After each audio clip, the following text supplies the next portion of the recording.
House of the Dragon Season 3 begins with, well, I think the second lamest dragon claiming after Ulf and Silverwing. In the books, a girl, Nettles, has to slowly gain the dragon's trust by bringing it sheep, gaining a wild animal's trust with food. Here, Rhaena just walks up to it slowly and climbs on quickly. That's it. Such incredible power and ancient magic should have some kind of build-up. She should have to get close to its face so it can smell her, put her hand on it and take a moment to connect. Instead, the show's like, yeah, if you can get on the back, it's yours. Aemond continues to get more unhinged this episode. He begins by falsely accusing Maester Orwyle of helping Aegon escape, only to be informed by Jasper Wilde that Larys left with him. Why are these advisors still here, when they know their ruler will jump to the first conclusion and kill them in an instant?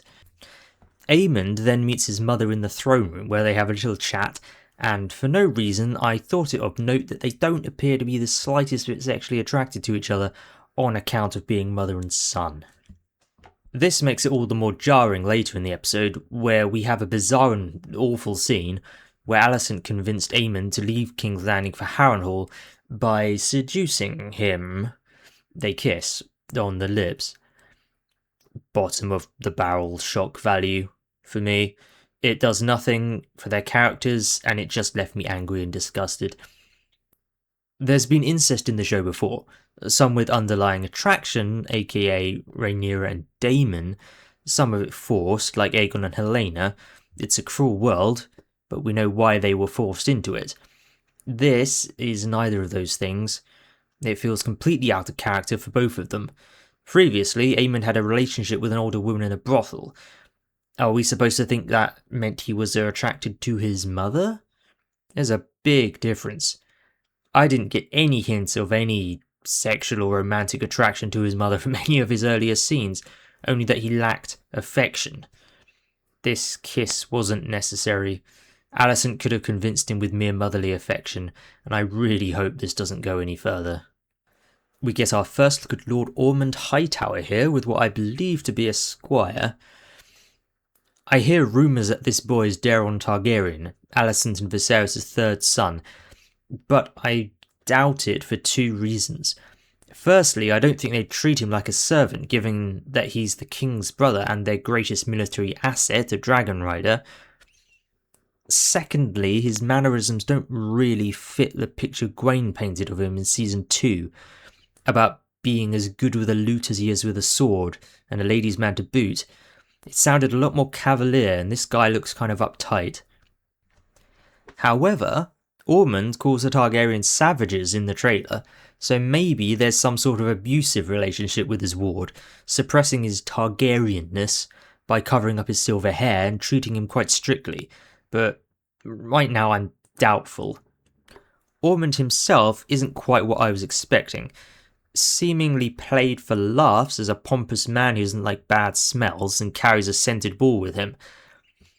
At first, I thought this was pretty dumb given he's from the largest city, Old Town, which would be arguably smellier than the notably smelly King's Landing.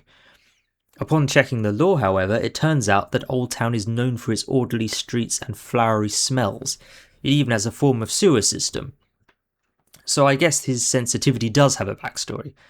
Regardless, his first impression wasn't particularly intimidating for a High Lord, but we'll have to see. The Dragon Seeds are hanging out on some rocks near Harrenhal, waiting for Aemond to arrive on Vhagar so they can ambush him. Last episode, they were planning to attack Lannisport and Old Town, until Alicent turned up and told Rhaenyra that Aemond was going to Harrenhal. Ulf is rather grumpy and wants a castle. I wonder if this dissatisfaction is going anywhere. He takes a very clear-sounding dump. Why does everyone in Westeros have diarrhea? Only to be spooked by a goat. The Dragon Seeds see an antlered green man, a magical being from the Isle of Faces. We saw one last series through Daemon's point of view, and frankly they're such mythical creatures, I thought it diminished their specialness by showing another right away. If the last one had been the only viewing in the whole franchise, I think that would have worked really well. If these multiple viewings aren't leading up to some direct involvement, I'll be a bit disappointed. Then Alice Rivers appears. tells them she's a witch and they should leave because they're missing a battle. It's rather on the nose writing, and I'm not a fan of just telling characters they need to be somewhere else because magic. There's only so many times you can get away with that. But I guess this scene reinforces the Dragon Sea's personalities a bit. Daemon and Oscar are finishing up a battle in the Riverlands when a bunch of old Northerners turn up with Jason Lannister's head. Oh well, I guess that build-up of his obnoxious personality and those lines and stuff didn't go anywhere. I guess you gotta cut some of the stuff if you're going down from 10 to 8 episodes with the first 2 as the last 2 from the last series. I thought he was gonna get eaten by his own lion somehow. Corlys attempts some father-son bonding with Alan by ordering him to drink some dragon water with him. Alan resents his absent father. It's a boozy, watered-down version of the conversation they had last episode, but it's a reminder that they exist and of their tensions. Then the Triarchy attack, led by Sharako Lohar, with Tyrion Lannister beside her. At Dragonstone, Rhaenyra tells everyone about Alicent's plan to let them take King's Landing, and understandably Jace thinks she's an idiot. Baela struts in like she works in fashion over to Rhaenyra and tells her the fleet is under attack. Rhaenyra goes to get her dragon gear on, but Jace convinces Sir Laurent Marbrand, the Queen's Guard and sworn protector, to lock her in her room. I gotta say, I didn't buy this at all. That guy is sworn to obey the Queen, and keeping her here under the premise of protecting her from herself, it just doesn't strike me as logic Sir Laurent would follow. Also, there are 2 doors. We know this from Sir Arryk's assassination attempt last series, where he had to first lock the other door to prevent her escape. They seem to have forgotten that. Jace then does exactly the same thing he'd prevented his mother from doing, and goes to fight the Triarchy alongside Baela. The main event begins, finally some action. The Battle of the Gullet switches between the dragons fighting in the sky and Corlys and Alan on their ship. Jace and Baela join the battle early, but the Triarchy are somewhat prepared, revealing a harpoon-like device with a weighted anchor to drag the dragon down when impaled. No sea shanty though to go with it. Lohar shoots and hits Vermax in the saddle strap, how convenient, and Baela on Moondancer manages to swoop in and cut the rope just in time, I guess with Moondancer's teeth, or claws. I can't see well, but it looks like a clean cut. I'm not sure how much sense that makes, but it's a clear setup for what comes later. Corlys and Alan's scenes are a more personal battle with Sharako Lohar. Lohar sends half the fleet to attack High Tide Castle in revenge for the years of war the Valyrians basically won in the Stepstones. In order to draw out Lohar, Corlys steers his ship, the Queen Who Never Was, through a shallow and rocky channel between the islands of Dragonstone, which I didn't know existed until now. It was a nice sequence to have, quite unique, the naval chase and particularly the underwater shots of the close shaves with the rocks below the ships. We haven't seen this before in the series. It was exciting to see and shows Corlys actually sailing, but it did feel a bit silly for them to leave the larger battle alone. I don't think that's what naval commanders do.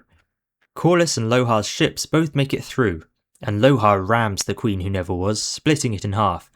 A close quarters fight leaves Corlys in the drink, and Alan finishes off Lohar. While it has been 2 entire years since Lohar's introduction in real life, it was actually only 1 episode ago. It sort of gives a false sense that the character has been around a lot longer and is a lot better established, and if last series hadn't been shortened, they basically would have lasted a week in the viewers' minds. I wasn't particularly convinced by the performance last episode, and I didn't think a group of pirates would actually follow this character, but I feel they were a bit more stoic this time. In more convenient timing, Rhaena arrives at Dragonstone on Sheepstealer and joins the fight. She can't control her new dragon though, and it starts burning both sides' ships. Baela and Jace move to attack Sheepstealer, but stop when they see the rider. Jace flies low to dodge Sheepstealer, but instead Arrax gets impaled by another of the weighted harpoons. This time, Moondancer can't get there in time. Arrax drowns, and Jace gets shot by arrows, killing him. The final shot is of Moondancer flying over the wreckage of the battle, but I can't help but think it would have been better for dead Jace to be the last shot. The loss of a main character is much more impactful than the remains of unknowns. Thank you for watching. This is my first TV recap / review, so please let me know your thoughts. Did I misinterpret something or get something factually incorrect? What would you have done differently if you were making this episode? If you'd like to see some more, like and subscribe, and I'll keep going next week.